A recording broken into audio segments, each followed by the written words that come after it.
यह एक किताब है अवचेतन मन की शक्ति, जिसको हम पढ़ के आप लोगों को इस किताब का रिव्यू देने वाले हैं। तो आइए पढ़ना शुरू करते हैं और आपको रिव्यू देते हैं इसका।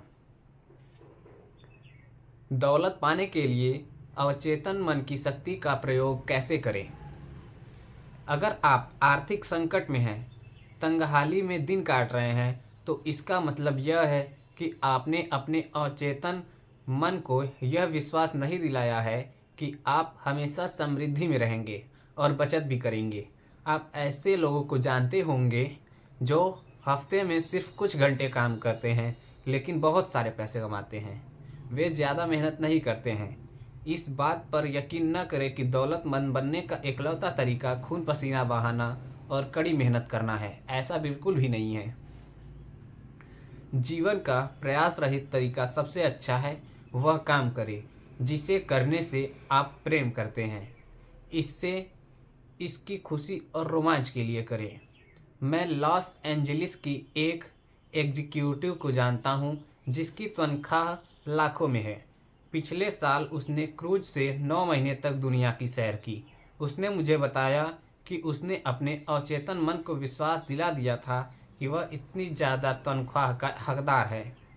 उसने बताया कि उसकी कंपनी में ऐसे लोग हैं जिनकी तनख्वाह उसकी तुलना में 10% है, हालांकि वे बिजनेस के बारे में उससे ज़्यादा जानते हैं और शायद बेहतर प्रबंधन भी कर सकते हैं। बहरहाल, उनमें न तो महत्वाकांक्षा है और न ही रचनात्मक विचार। अपने अवचेतन मन के आश्चर्यों में उसकी रुचि नहीं है। दौलत मस्तिष्क में रहती है। दौलत व्यक्ति के अवचेतन के विश्वास से ज़्यादा और कुछ नहीं है। आप यह कहकर लखपति नहीं बन सकते हैं कि मैं लखपति हूँ, मैं लखपति हूँ। अपनी मानसिकता में दौलत और समृद्धि के विचार रखकर यह दौलत की चेतना विकसित करते हैं।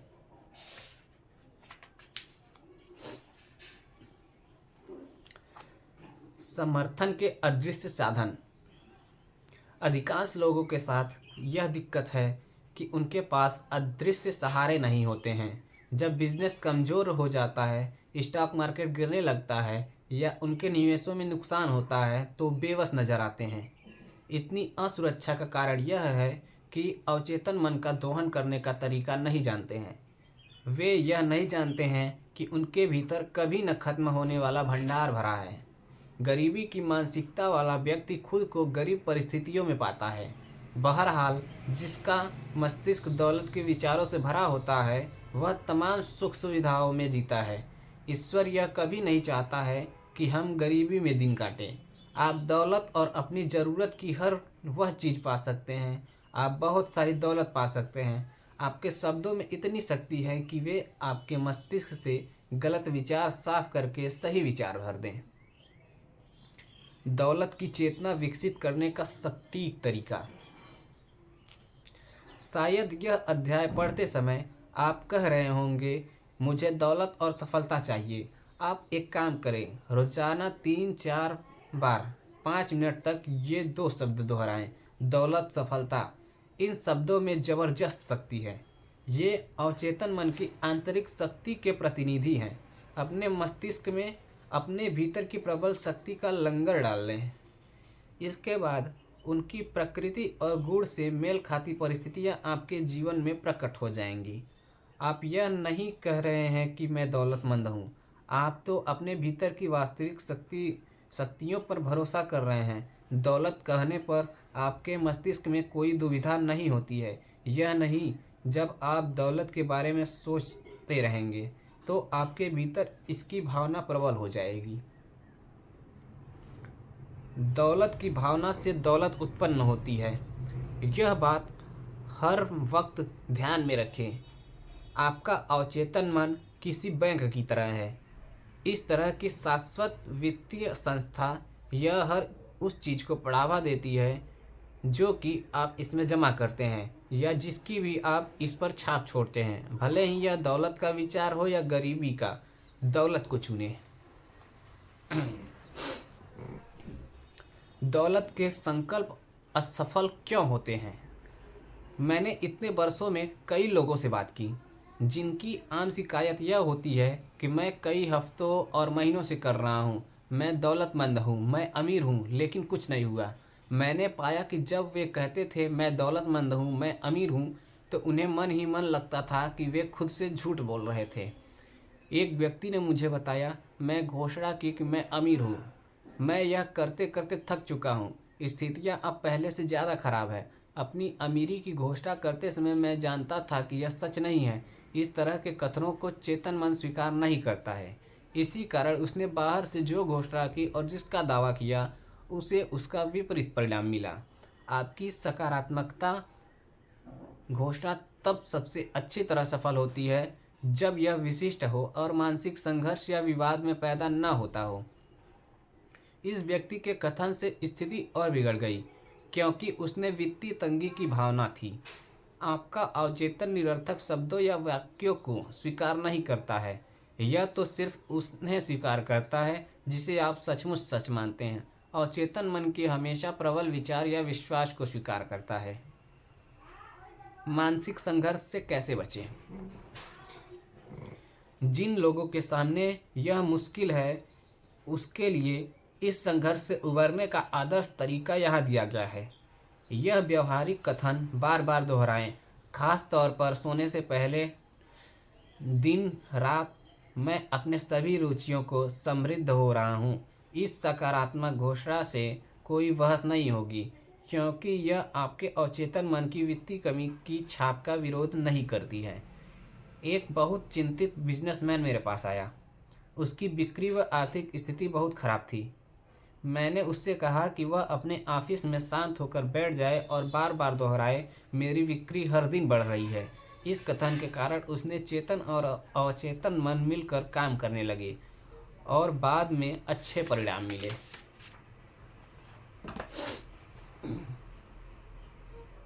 कोरे चेक पर साइन न करें। आप कोरे चेक पर साइन करते हैं जब आप इस तरह की बात कहते हैं, काम चलाने के लिए पर्याप्त पैसे नहीं हैं, काफ़ी तंगी है, कर्ज की किस्त चुकाने के कारण मैं अपना घर गंवा दूंगा आदि। जब आप भविष्य के बारे में डरते हैं तो आप एक कोरा चेक लिख रहे हैं और नकारात्मक परिस्थितियों को अपनी ओर आकर्षित कर रहे हैं। आपका अवचेतन मन आपके डर तथा नकारात्मक कथन को आपके आग्रह के रूप में स्वीकार करता है और यह अपने तरीके से काम शुरू कर देता है, जिससे आपके जीवन में बाधाएं, विलंब की कमी और सीमाएं पैदा हो जाती हैं। आपका अवचेतन आपको चक्रवृद्धि ब्याज देता है, जिसमें दौलत की भावना और उसे अधिक दौलत दी जाएगी, जिससे कमी की भावना है उसे कम दिया जाएगा। आप जिस चीज़ को अपने अवचेतन मन में जमा करते हैं, यह उस चीज़ को कई गुना कर देता है और बढ़ा देता है। हर सुबह जब आप जागे तो समृद्ध, सफलता, दौलत और शांति के विचार जमा करें। इन अवधारणाओं पर सोचें, अपने मस्तिष्क को उनके साथ अधिकतम व्यस्त रखें और सृजनात्मक विचार जमा राशि की तरह आपके अवचेतन मन में पहुंच जाएंगे और प्रचुरता तथा समृद्धि ले आएंगे। कुछ क्यों नहीं हुआ? आप शायद कह रहे होंगे, ओह मैंने यह किया था लेकिन कुछ नहीं हुआ। आपको परिणाम इसलिए नहीं मिले क्योंकि शायद 10 मिनट बाद ही आप डर के विचार में डूब गए थे और आपने उस अच्छे विचार को नकार दिया था जिसकी आपने घोषणा की थी। जब आप ज़मीन में कोई बीज बोते हैं तो आप उस दिन बाद उसे खोदकर वापस निकाल लेते हैं। आप उसे जड़ें जमाने और बढ़ने का मौका देते हैं।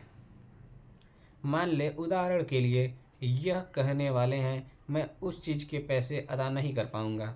इससे पहले कि आप में से आगे बढ़ जाएं, वहीं रुक जाएं। इसे बदल कर सृजनात्मक कर दे, जैसे मैं सभी तरीकों से समृद्ध बनूंगा। दौलत का सच्चा स्रोत। आपके अवचेतन मन में विचारों की कभी कमी नहीं होती है। इसके भीतर असंख्य विचार हैं जो आपके चेतन मन में प्रभावित होने और असंख्य तरीकों से आपकी जेब में पैसे भरने के लिए तैयार हैं। यह प्रक्रिया आपके दिमाग में चलती रहेगी, भले ही शेयर बाजार ऊपर या नीचे, भले ही पाउंड स्टर्लिंग या डॉलर का मूल्य कम या ज़्यादा हो जाए। दरअसल आपकी दौलत कभी बॉन्ड, स्टॉक या बैंक के पैसे पर निर्भर नहीं रहती है। ये तो सिर्फ प्रतीक है, जाहिर है आवश्यक और उपयोगी भी, लेकिन सिर्फ प्रतीक। मैं जिस बात पर जोर देना चाहता हूँ वह यह है कि अगर आप अपने अचेतन मन को विश्वास दिला दें कि आपकी दौलत और यह आपके जीवन में हमेशा प्रवाहित हो रही है, तो हमेशा और अंततः यह आपको मिल जाएगी, यह कैसा ही रूप ले।